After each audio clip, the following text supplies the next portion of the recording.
Dr. Zythara's four eyes widened in horror as she watched the human casually grinding the crimson beans.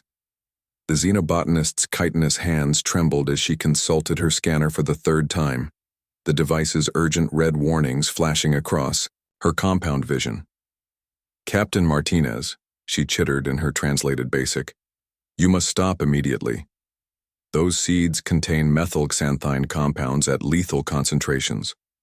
For any civilized species, ingestion would cause cardiac arrest within minutes." Captain Elena Martinez looked up from her manual coffee grinder, a bemused smile playing across her weathered features. The Deep Space Explorer had been working with the Zephyrian research team for 6 months now, cataloging flora on the frontier, world of Kepler 442c. But moments like these still surprised her alien colleagues. "Dr. Zythara," Elena said, continuing to grind the beans with practiced motions. "I appreciate your concern, but these are coffee beans. We've been drinking this stuff for over 1,000 years." The Zephyrian botanist's translator struggled with the concept. "Coffee? This word does not compute. You speak of a beverage made from seeds that register as Class 7 biotoxins on our classification system." Elena chuckled, pouring the ground beans into a metal filter. The other members of the multi-species expedition had gathered around the small camp kitchen, drawn by the increasingly frantic clicks and whistles of Dr. Zythara's distress calls. Commander Vexitar of the crystalline Lithosians towered above them, his mineral body refracting the morning light of Kepler 442c's binary suns. The three-eyed metamorphs Flux and Delta had shifted into their observation forms, essentially living cameras with appendages. "Perhaps," Commander Vexitar rumbled in his geological bass tone, "the human speaks of ceremonial poison. Some species use controlled toxicity for religious purposes." "Not ceremonial," Elena laughed, heating water over their portable fusion burner. "Essential. Most humans can't function properly without their morning coffee. It's basically fuel for our brains." Dr. Zythara's scanner began emitting high-pitched alarms. The methylxanthine concentration in those seeds would kill a Zephyrian in minutes. The alkaloids alone would shut down our nervous systems. How do humans process such toxicity? Elena poured the hot water over the grounds, the rich aroma filling the camp. The smell made her companions recoil, all except for the expedition's other human, Dr. James Chen, who emerged from his tent with an expression of pure joy.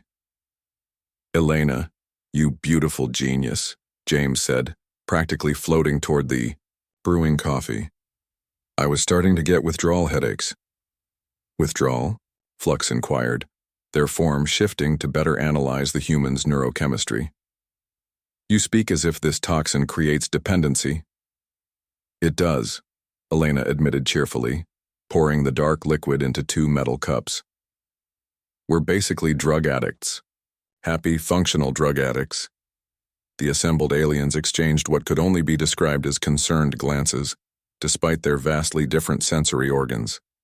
Dr. Zythara pulled up holographic displays of human physiology. "I am cross-referencing your species' biological adaptations.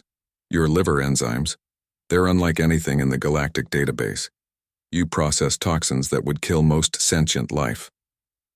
"Coffee's just the beginning," James said, taking a grateful sip and sighing with contentment. "Wait until you learn about alcohol, chocolate, chili peppers, and garlic." Commander Vexitar's crystalline structure resonated with what sounded like disbelief. "You consume multiple biotoxins recreationally?" "Listen," Elena said, settling onto a camp chair with her steaming cup. "Humans didn't evolve on a garden world. Earth was trying to kill us from day one. Predators, diseases, plants that fight back, weather that could freeze or roast you in hours. We had to become adaptable." She took a long drink of coffee, the bitter warmth spreading through her system. "Our ancestors figured out that lots of things that were poisonous in large doses were useful in small ones. Coffee keeps us alert. Alcohol helps us relax and bond socially. Spicy peppers have antimicrobial properties. We turned the planet's attempts to poison us into cuisine." Dr. Zythara consulted her notes frantically. "But the evolutionary pressure required for such adaptations Your homeworld must have been incredibly hostile. Hostile enough to forge us into the most adaptable species in known space, James added. We can eat almost anything, survive in environments that would kill most galactic citizens, and apparently, consume recreational poisons that make you guys think we're insane. The metamorph delta shifted into a form resembling a question mark. This explains much about human expansion patterns. You colonize worlds, others consider uninhabitable. Death worlds, you call them. Elena nodded. To us, they're just planets, with character. A little radiation, some toxic atmosphere, predators the size of shuttlecraft, just like home. Commander Vextar processed this information, his crystal matrix flickering thoughtfully. The Galactic Council has always wondered how humans adapt so quickly to new environments. We assumed advanced technology. Nope, Elena grinned, raising her cup in a mock toast. Just a species crazy enough to drink poison for breakfast and call it civilization. Dr. Zithara stared at her scanner, then at the humans, then back at her scanner. I must update our xenobiology files immediately. This information could revolutionize our understanding of adaptive evolution. While you're at it, James suggested, you might want to add a note about chocolate. It's technically toxic to most species, but humans have turned it into an art form. The alien botanist's chittering reached a new octave of distress. Elena laughed, taking another sip of her coffee as the binary suns climbed higher into the alien sky. Around them, a dozen different species of flora swayed in the morning breeze, many of them probably toxic to someone in the expedition, but that was just another day for humanity, finding ways to thrive in a universe that seemed determined to poison them, one cup of coffee at a time. Welcome to human biology, she said to her bewildered alien colleagues, where yesterday's poison is tomorrow's breakfast beverage.